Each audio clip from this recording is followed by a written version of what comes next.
নমস্কার, অনেক দিন পর আবার আমি চলে এসেছি একদম নতুন একটি রেসিপি নিয়ে।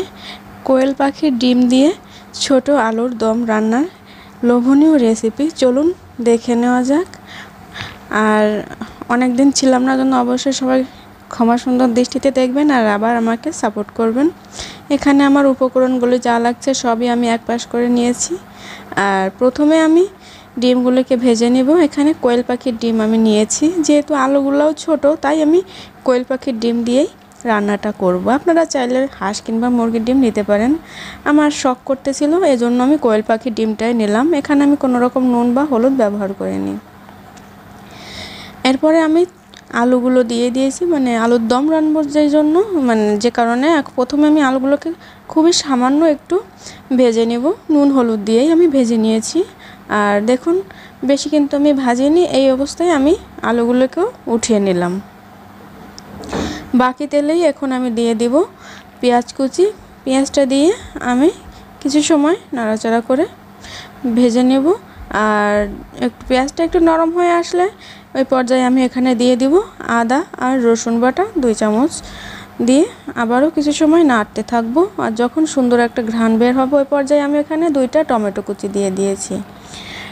টমেটো দিলে কিন্তু যে কোনো রান্নার স্বাদটা বেশ ভালোই আসে। আমার কাছে তো ভালো লাগে, আপনাদের কাছে কেমন লাগে অবশ্যই আমাকে কমেন্ট করবেন। আর এখানে আমি সামান্য একটু লবণ দিয়েছি যাতে টমেটোটা তাড়াতাড়ি গলে যায়।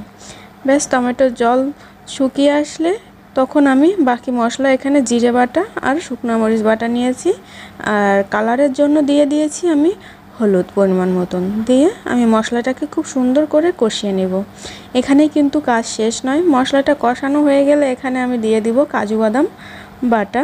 এখানে আমি 5টা কাজু বাদাম বেটে নিয়েছি, সেটাই দিয়ে দিলাম। রান্নাটা কিন্তু খুবই স্পেশাল, আপনারা দেখলেই বুঝতে পারবেন। আর দেখুন, আমার মশলাটা কিন্তু কাজু বাদাম দেওয়ার পরে ফিরে আবারও কষানো হয়ে গেছে। আর এই পর্যায়ে আমি এখানে দিয়ে দিয়েছি মটরশুঁটি। শীতকাল আসছে, আর যদিও এখন আমি গরমের সময় পোস্ট করছি ভিডিওটা, কিন্তু আমার শীতের সময় ভরা শীতে করা। অনেক দিন দেখবেন আমি চ্যানেলে কোনো ভিডিও দেইনি, তো মটরশুঁটি দিয়েই রান্নাটা করেছিলাম। তো এখন আমি আলুগুলো দিয়ে খুব সুন্দর করে মশলার সাথে কষিয়ে নিয়ে এর ভিতরে আমি ডিমটাকেও দিয়ে দিয়েছি। আর একটু নাড়াচাড়া করে নেব খুব ভালো করে ডিমের সাথে মশলাগুলোকে। এখনই দেখতে কতটা লোভনীয় লাগছে, তাহলে বুঝুন খেতে কতটা লোভনীয় লাগবে। আর কিছু সময় নাড়াচাড়া করে নিয়ে এখানে আমি দিয়ে দিব পরিমাণ মতন জল ঝোলের জন্য, যদিও আমি খুব বেশি দিব না আর ঝোলটাও খুব বেশি আমি রাখবো না।